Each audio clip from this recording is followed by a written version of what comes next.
Okay, so here's how to set up your vinyl cutter blade for maximum efficiency every time. So after every production run, I remove the blade from the holder and I would dismantle it completely. Just put the blade to one side. Check the little cartridge that it sits in. There's a hole there.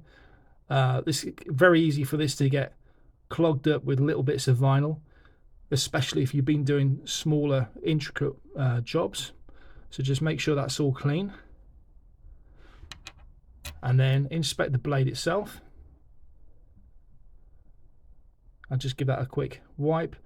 You quite often find little bits of vinyl collect around here. And then to reset the blade in the correct position,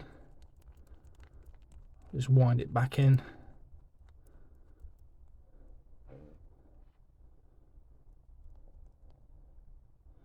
There you can just see it protruding.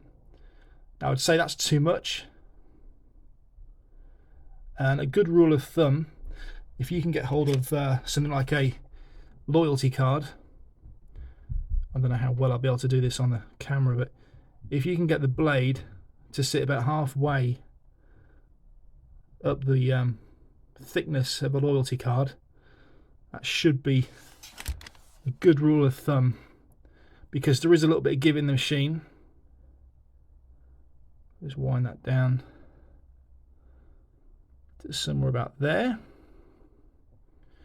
and then just use that brass ring to lock it off. If you have too much blade sticking through, when the vinyl cuts, it'll go through the backing paper as well as the vinyl. And if you don't have enough protruding, it won't cut through the vinyl. And if you're really unlucky, if you have too much sticking through, it'll actually cut into the deck of the vinyl cutter as well. So that's all you need. So that's a pretty good guide. I wouldn't have much more than that sticking out at any time. There is a little bit of give in the machine. It will it has like a little suspension relief on it. So that is it. I'll make sure it's all clean and pop it back in the machine.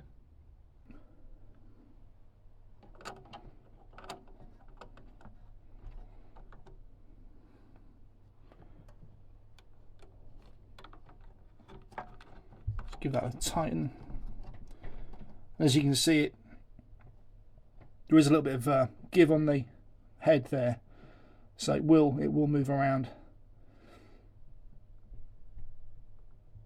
And that is how to set up your blade on your vinyl cutter.